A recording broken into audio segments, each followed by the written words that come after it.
Cha-ching. Brittany Baldwin. They go into a building to meet with God, and we go into the woods.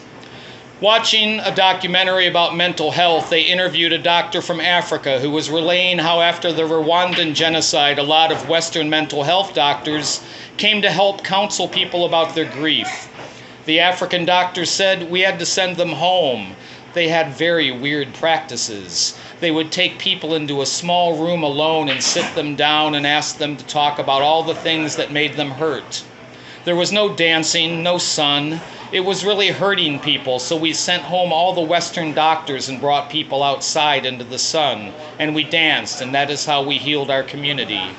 All the evangelists in my life throughout the years have asked me to church inside a building that felt like an office with short corporate carpet to sit in uncomfortable pews and listen, usually to a man, explain what we'd been missing about ourselves and were guilty of, but could be forgiven for.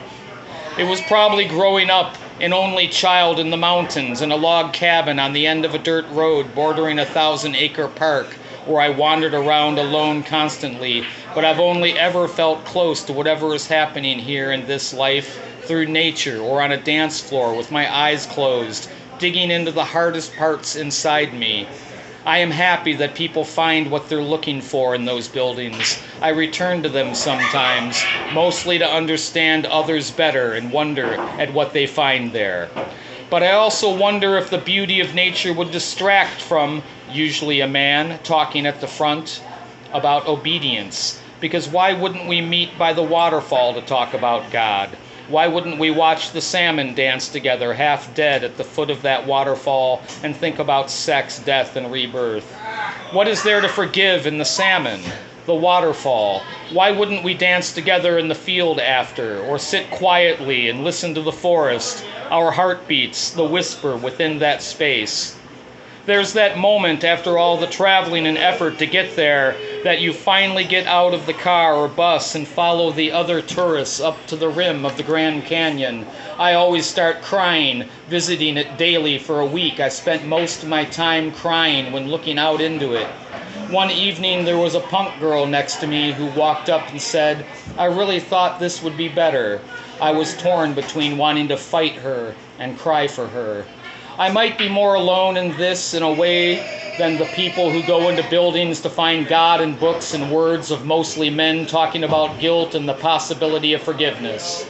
I am happy to be alone with the salmon, though, to gather ourselves as they come down the trail to their cars exhausted and make sure they have noticed all the dancing and love-making happening in the frigid water next to the parking lot. I dig into my backpack for the 1/6 portion of my brother's ashes that I leave in beautiful places and bury a spoonful of him. We did not share blood, but grew up in the same woods, around the same infant adults with substance abuse problems, the same desire to listen to something other than what we could see burning to the ground all around us.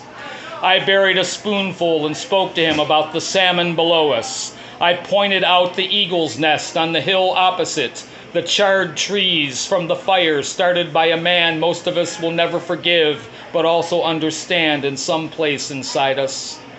I promised him these places to sleep in.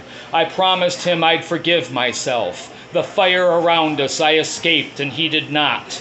How it burned him to an early death while I live here in books, able to pay my bills, clean from most of it.